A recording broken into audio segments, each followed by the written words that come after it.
Hello folks, welcome back to Medieval Mondays, and today we're going to talk about why it was so easy for the Welsh and the Mongols to raise armies. At the end of the video, I'm also going to be announcing a new addition to our channel, so stay tuned to the end, and thanks for watching. So let's get into it.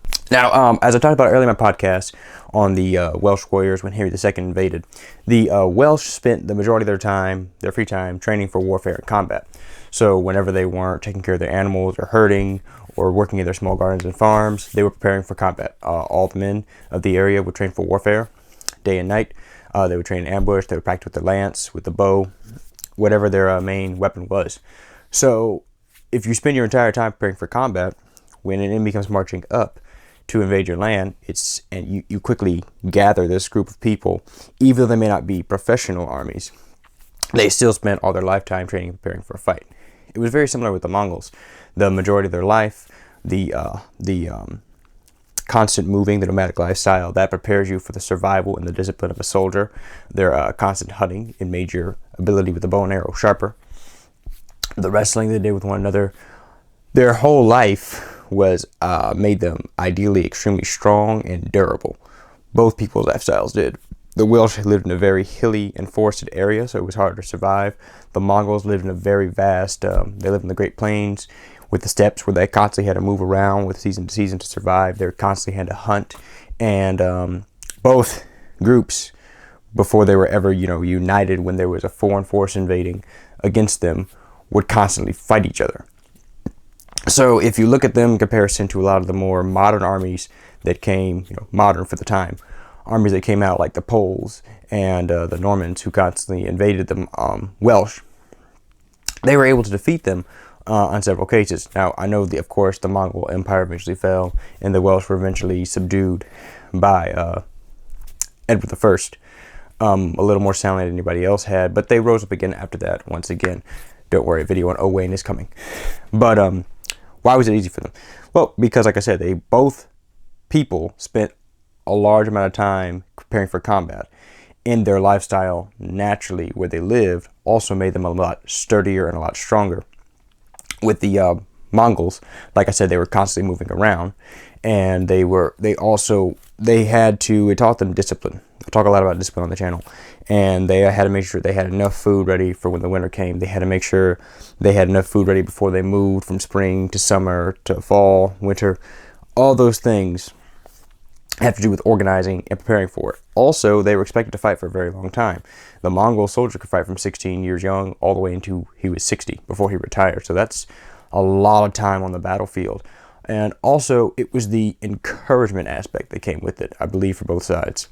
When you have a professional army inside your kingdom, and then you have other professions you can go into, you could be encouraged, maybe I don't want to fight. Maybe I'd rather be a farmer or a statesman. And I know that even in the other European countries, men of arms still had to be trained in the use of weaponry, but that's not the same as experience on the battlefield or being in the midst of that danger. It's kind of like there was a perfect example I could think of in real life. My boxing teacher, Harley Brown, who's excellent. I hope we be able to get him on the channel one day. He said there was one child in his boxing gym where he used to work at who trained harder than anybody else. He beat up everybody in sparring.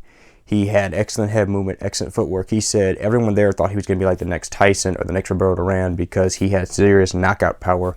He had excellent head movement, and he fought in a similar style to both guys.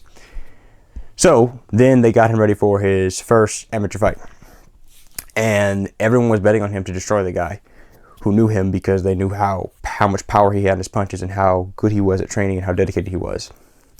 After the locker room, he was a bit nervous, which is normal and natural, so they're like, okay, he'll be fine. Once they started walking out to the fight, he started panicking. He started hyperventilating. He ripped his gloves off. He's like, I can't do it. He couldn't handle the pressure of the crowd.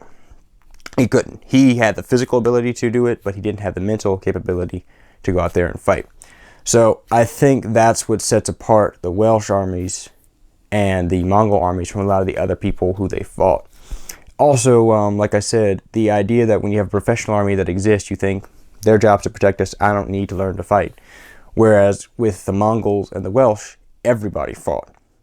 Everybody trained to fight. And when the younger men would see that, they'd be like, oh, I'm encouraged to do the same thing because, first of all, that's the majority of what's going on around you.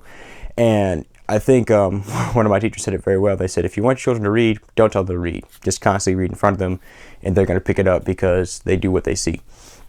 So with seeing everybody fight and seeing all the respect people had for the warriors and for the fighters inside of Wales and inside of Mongolia, I think those things also naturally just encourage everyone to do it. Now with the Mongols, the lifestyle demanded it a lot more. And I think with the Welsh, the lifestyle encouraged it a lot more. You know, songs sung about the heroes and all those things.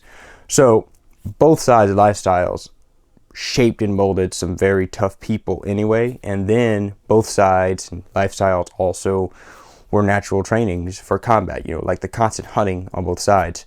Those are all excellent things you could use for combat. If you go back just 200-300 years ago, the best shots in the US military, the first snipers, were not professional soldiers. The first snipers were hunters, because that lifestyle naturally makes you a good shot. And especially back then, you know, nowadays we have bolt action rifles and repeating rifles. So if the first shot misses, okay, I can get him with a second shot. But back then the rifle took about a minute to reload. And in 1 minute, your prey could be much further away than it was 60 seconds earlier. So if you only had one rifle, that one shot had to count. So that also built the discipline for, hey, every shot's got to count. The same for a Mongol with his bow and arrow, or the same for a Welshman with his longbow, hunting in the woods. So all those things inside the life help shape a very good soldier. All right, folks, for everyone who stayed tuned to the end, the new series we're going to be launching is going to be called Warrior Wednesdays. I'm going to try to keep up Medieval Mondays as well, but I wanted to go into other areas besides just the medieval world, because the first character that got me interested in history and studying history was Hannibal Barca, because he fought Rome.